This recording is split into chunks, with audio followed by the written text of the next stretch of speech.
నమస్తే అమ్మా. నమస్తే అమ్మా. అమ్మ, గోపికలు కృష్ణుడి మధ్య జరిగే అల్లరి పనులలో ఎప్పుడు ఆల్మోస్ట్ కృష్ణుడే గెలిచాడు. గోపికలు ఎప్పుడైనా గెలిచిన సందర్భాలు ఏమైనా బై ఛాన్స్ ఉన్నాయా? ఎందుకు లేవమ్మా, ఉంటాయి. ఓసారి వీళ్ళు అమ్మకానికి పెట్టారు, ఆ సంగతి వదిలేస్తే ఆయన్ని అమ్మింది. ఈయనతో ఉండి ఉండి ఉండి వాళ్ళకు కూడా తెలివితేటలు రావా? మరే ఎవరితోన్నా కలిసి ఉంటే వాళ్ళ తెలివితేటలు వచ్చేస్తాయి కదా, వారు వీరవుతారు. అవుతారు కదా. ఒకసారి వెళ్ళి ఒక ఇంటి తలుపు కొట్టాడు, వేలితో సున్నితంగా నాజుగ్గా కొట్టాట. ఈయన ఎలాగైనా నాజూకైన మనిషి, అవసరమైతే తప్ప తన ప్రతాపాన్ని ప్రకటించడనమాట. అప్పుడు ఆవిడ లోపల నుంచి అడిగిందిట, అంగుళ్యా కక్కవాటం ప్రహరతి, వేలితో ఎవరు మా తలుపు కొడుతున్నారు అని అడిగిందిట. అడిగితే కుటిలే మాధవ అన్నట్ట. ఓ కుటిలాత్మురాల అంటే తెలిసి కూడా తెలియనట్టు నటించేదానా? ఈ తలుపు కొట్టే సంకేతం నీకు తెలియదు, ఎవరు కొడతారు కదా, తెలీదా? తెలిసి కూడా నన్ను అడుగుతున్నావు, సర్లే చెప్తాను అన్నాడు. మాధవ అన్నట్టు, మాధవుణ్ణి అందిట అన్నట్ట. అంటే హో కిం వసంతో అందిట ఆవిడ. ఏం వసంతుడివా నువ్వు అందిట. మాధవ శబ్దానికి వసంతుడు అనే అర్థం ఉంది. ఈయనేం అర్థంలో చెప్పాడు? మాధవుడు అంటే లక్ష్మీపతి, ఈయనకున్న మా అంటే లక్ష్మీ, ధవ అంటే పతి, మాధవుడు అంటే లక్ష్మీపతి, శ్రీపతిని నేను అని. అంటే తనకున్న పేర్లన్నీ చెప్పుకొచ్చాడు, ఒకదానికొకటి ఒకదానికొకటి.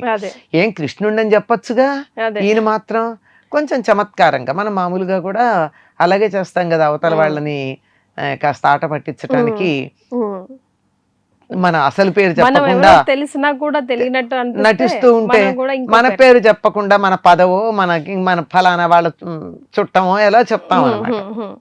అట్లా చెప్తే మాధవ అంటే ఇవి మాధవ అని వీళ్ళు కూడా పిలుస్తూనే ఉంటారుగా ఆయన్ని.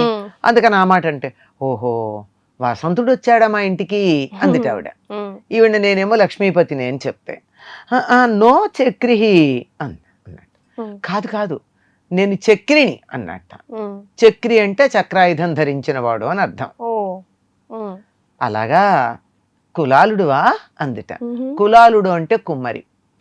అంటే కుమ్మరి చక్రాన్ని ఇలా తిప్పుతూ ఉంటాడు కదా, చక్రధారి.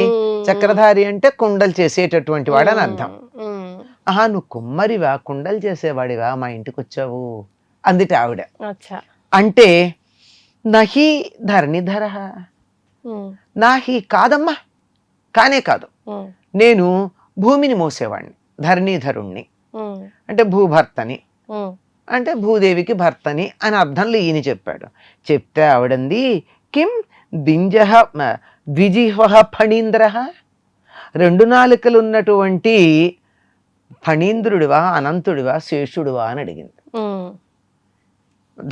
అంటే భూమిని మోసేదెవరు? తన శిరస్సు మీద ఆదిశేషు మోస్తాడు,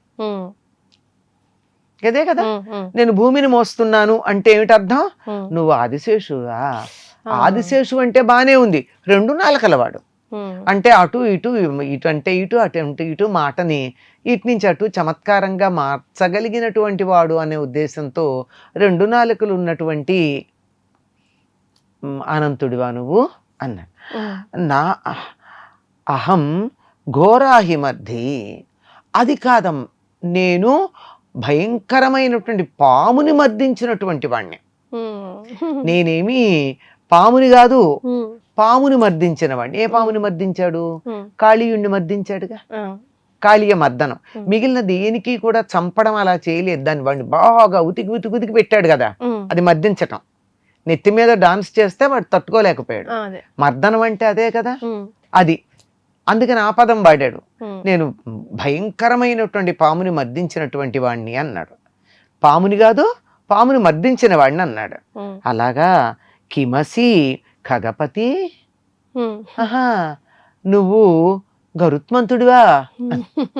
అంటే పాముల్ని పట్టుకుపోయేవాడు, పాములకు శత్రువు గరుత్మంతుడు కదా, నువ్వు గరుత్మంతుడు అన్నమాట అంది.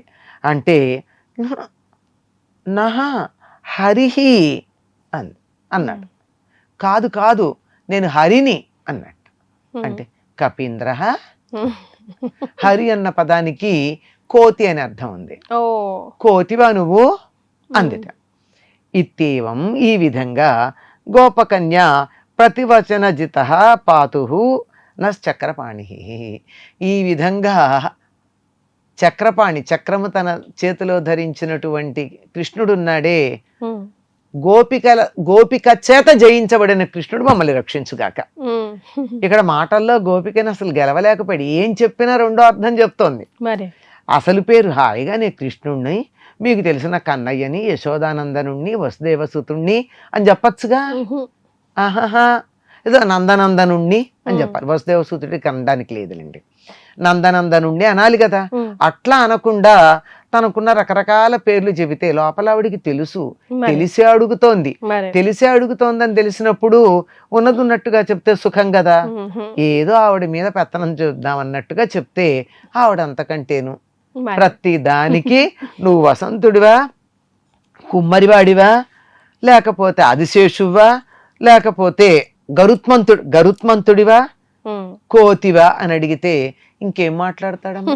ప్రతి దానికి ఒక రకంగా సమాధానం చెప్పింది. అంటే కృష్ణుడి సాన్నిధ్యంలో ఉంటే గోపికలకు కూడా చిలిపితనం వచ్చేసింది. ఎవరి దగ్గర ఉంటే అది వచ్చేస్తుంది కదమ్మా ఆ లక్షణాలు. అంచేత తెలివి వచ్చింది.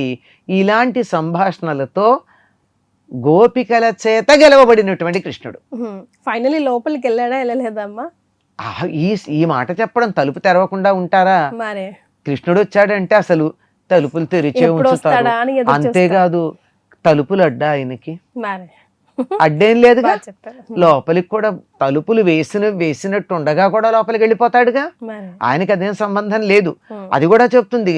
వేసిన తాళాలు వేసినట్టుండగా లోపల ఉన్న బాణలో ఉన్నటువంటి నెయ్యి అంతా ఎట్లా దాగాడమ్మా అని అడగలా. అంచేత తలుపులు తాళాలు అడ్డేం కాదు.